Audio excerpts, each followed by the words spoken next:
ina yi mana gaisuwar musulunci. Assalamu alaikum wa rahmatullahi wa barakatuh. Alhamdulillah, na tarar da ɗaya daga cikin ‘yan uwa mai ƙoƙari ƙwarai, yana ta faɗakar da mu mahimmancin askar, wato zikirori wanda ya kamata al'ummar musulmi su lizimta don samun kariya da tsaro a gurin Allah subhanahu wa ta'ala. Sau da yawa akan samu matsaloli na rashin yin addu'o'i a gurin al'ummar musulmi, saboda haka ma ake samun yawancin faɗawa cikin haɗarurruka daban-daban.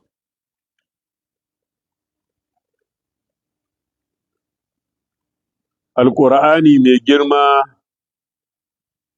Allah subhanahu wa ta'ala ya ce wa ƙala rabbukum ud'uni astajib lakum innal ladhina yastakbiruna an ibadati sayadkhuluna jahannama dakhirina. Ubangijinku ya ce ud'uni, ku roƙe ni, astajib lakum, zan karɓa maku. Sai Allah ya ce innal ladhina yastakbiruna an ibadati, lallai haƙiƙa kaga waɗanda suke girman kai dangane da yi min ibada. Ashe kun ji addu'a ibada ce, don Allah ya ce innal ladhina yastakbiruna, bai ce an du'a'i ba, sai ce an ibadati. Kaga waɗanda suke mun girman kai game da yi min ibada ta roƙona, sayadkhuluna jahannama dakhirina, da sannu za su shiga wutar jahannama suna ƙasƙantattu. Wannan yake ƙara nuna mana mahimmancin addu'o'in nan da ake ta faɗi da azkar ɗin nan. Wata ayar Allah mai girma da ɗaukaka ya ce, Qul ma ya'ba'u bikum rabbi laula du'a'ukum. Ubangijinku bai damu da ku ba in ba don yawan addu'o'inku ba. Mafi yawanci mutane ba sa son yin addu'a, shi yasa suke faɗawa cikin musibu daban-daban. To, in ka ɗauki wannan ayar, cewa Allah ya ce ba don yawan addu'o'inmu ba da bai damu da mu ba, to kai kuma baka addu'a. Yanzu wani ana sallama sallah, liman na cewa assalamu alaikum misali, liman na sallamewa wuf sai ya tashi ya fita. Ba istighfari, ba tasbihi, ba salati wa annabi Muhammad sallallahu alaihi wasallam, ba karanta ayatul kursi, ba karanta qul huwallahu, ba sauran addu'o'i. Ya za a yi musiba ba za ta samu wannan ba. Annabi Muhammad sallallahu alaihi wasallam, idan aka sallame sallah, in ya sallame daga sallah, sai ce astaghfirullah, astaghfirullah, astaghfirullah sau uku. Sannan ya ce Allahumma anta salam wa minka salam, tabarakta wa ta'alaita ya zal jalali wal ikram. Sannan ya sake cewa Allahumma a'inni ala zikrika wa shukrika wa husni ibadatik. Sannan ya sake cewa la ilaha illa wahdahu la sharika lahu, lahul mulku wa lahul hamdu wa huwa ala kulli shay'in qadir. Sannan ya sake cewa Allahumma la mani'a lima a'daita wala mu'di lima mana'ata wala yanfa'u dhal jadd minkal jadd. Bayan di yayi wannan, sannan ya ce subhanallahi 33, alhamdulillahi 33, Allahu akbar 33, ya cika da la ilaha illallah wahdahu la sharika lahu lahul mulku wa lahul hamdu yuhyi wa yumiitu wa huwa ala kulli shay'in qadir, sannan ya karanta qul huwallahu, ya karanta qul a'udhu bi rabbil falaq, ya karanta qul a'udhu bi rabbin nas, ya karanta ayatul kursi. Amma kai ana cewa assalamu alaikum wa rahmatullah wuf, ka tashi kai baka da bukatar komai a gurin Allah, baka da bukatar komai a gurin Allah, to ya za a ku daidaita da Allah? Shi kuma Allah yana da wata ɗabi'a, in baka roƙon shi sai ku ɓata, shi kuma mutum in ka yawaita roƙon shi sai ku ɓata. Koko, sai ka zaɓi ɗaya, kullum in zo in sallama da kai in ce ba ni da na ce fa ne, in zo da safe, in zo da rana, in zo da daddare, yaya za mu daidaita? To amma shi Allah yana so ka roƙai da safe, yana so ka roƙai da rana, yana so ka roƙai da daddare. Mun gane? Ko da wani lokaci Allah so yake ka riƙa roƙon shi. To mutane ba sa roƙon Allah, shi yasa kuke ganin musibu suka dabaibaye mu. Allah mai girma da ɗaukaka ya faɗi a wata ayar, ya ce wa iza sa'alaka ibadi anni fa inni qaribun ujibu da'awatad da'i idza da'ani falyastajibu li walyuminu bi la'allahum yarshidun. A ƙa'idar Alƙur'ani duk inda aka yi tambaya galiban za ka ji an ansa da ƙul, ƙul, ƙul, ƙul, ƙul, ƙul. Wa yas'alunaka anil mahidi ƙul huwa adhan. Wa yas'alunaka ma za yunfiqun qulil afwa. Wa yas'alunaka anil anfali ƙul. Wa yas'alunaka an dhil qarnaini ƙul. Wa yas'alunaka anil yatama qul qul qul qul. Amma da aka zo game da tambaya sai ba a sa qul ba, domin kada a shiga tsakanin Allah da bawansa. Sai Allah ya ce wa idza sa'alaka ibadi anni, a yayin da duk bayina suka yi ma tambaya game da ni, Allah bai ce wa manzon Allah fa qul inni qaribun ba, sai Allah ya ce fa inni qaribun, ni kusa nike, ujibu da'awatad da'i idza da'ani, ina ansa addu'ar mai addu'a a yayin da yake roƙona, amma ni ma ga nawa sharaɗin, falyastajibu li, to ansa nawa kiran, walyuminu bi, su imani da ni, la'allahum yarshidun. Saboda haka addu'a ita ce makul ibada, addu'a ita ce ɓargon ibada. A wani hadisin ya ce addu'a silahul mumin, addu'a takobin ko makamin mumini ce. Mun gane wannan? Mu yawaita yin addu'a, wannan duk ina ta'aliki ne akan abinda na iske malami mai wa'azi yana bayani a kai. Kuna ji Allah yana cewa amman yujibul mutarra idza da'ahu wa yakshifu su'a wa yaj'alukum khulafa al-ardi a ilahum ma Allah, waye wannan wanda yake amsa addu'ar mabukaci a lokacin da ya shiga cikin wani yanayi da wani hali? Allah ne yake amsawa. Saboda haka muna fata Allah mai girma da ɗaukaka ya yi mana taimako, ya yi mana jagora. Bayan haka, Malam mai ahalari ya ce, awwalu ma yajibu alal mukallaf tasihu imanihi. Muna ji?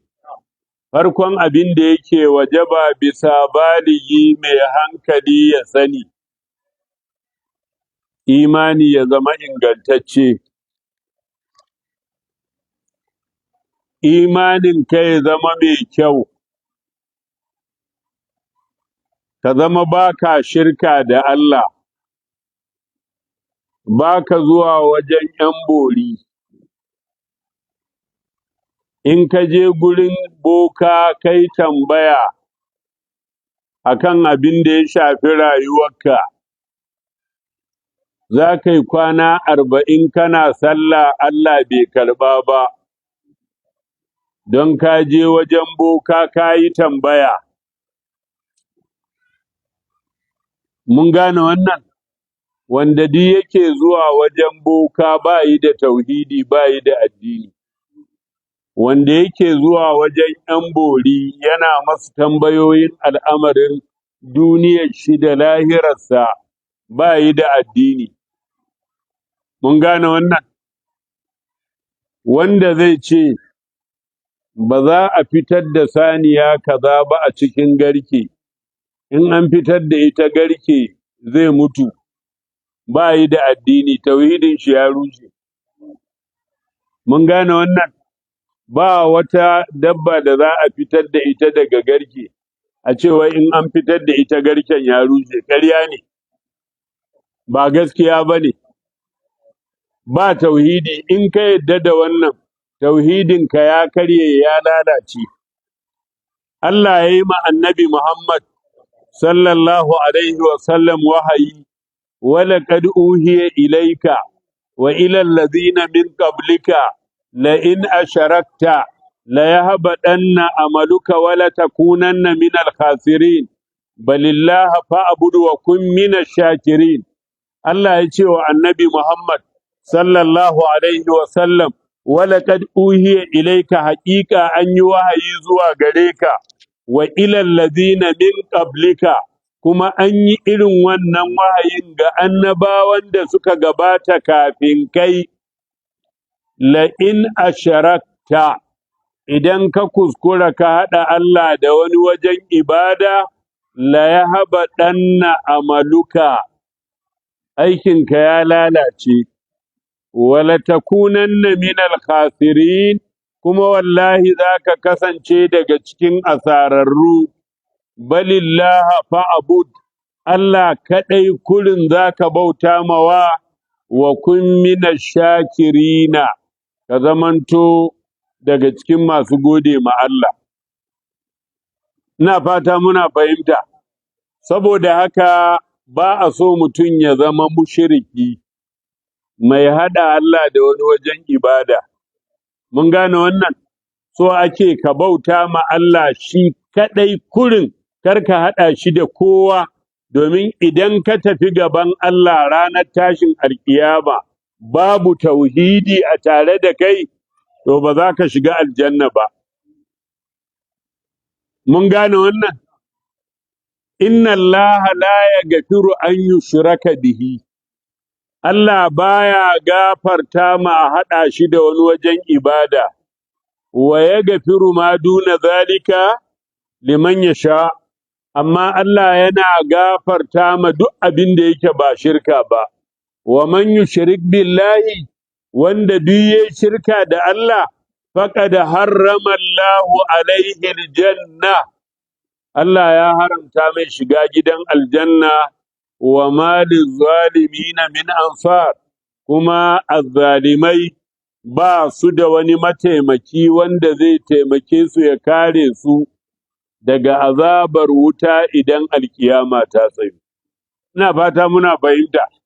Saboda haka musulunci ya hana a haɗa shi da wani, Allah ya hana kai shirka. Mun gane wannan? Ka zo kana mushriki, kana haɗa Allah da wani, kana bautar Allah, kana zuwa kana bauta ma wani Allah ba Allah ba, kana bautar Allah kuma kana zuwa wajen boka kamar yadda na faɗi ɗazu, kana bautar Allah kana zuwa wajen ‘yan bori, kana bautar Allah ka yadda cewa wai akwai wani abu tsafi ko magiro ko wani abu daban. A'a, Allah kaɗai kurin za ka tsaya ka bauta mawa, kar ka haɗa shi da kowa wajen ibada.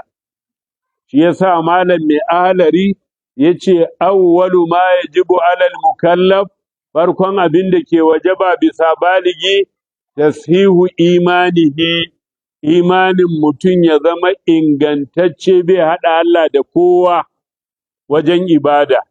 Mun gane wannan shine malamai suka kasa tauhidin kashi uku. Akwai tauhidi na uluhiyya, a bauta ma Allah shi kaɗai kada a haɗa shi da kowa wajen ibada.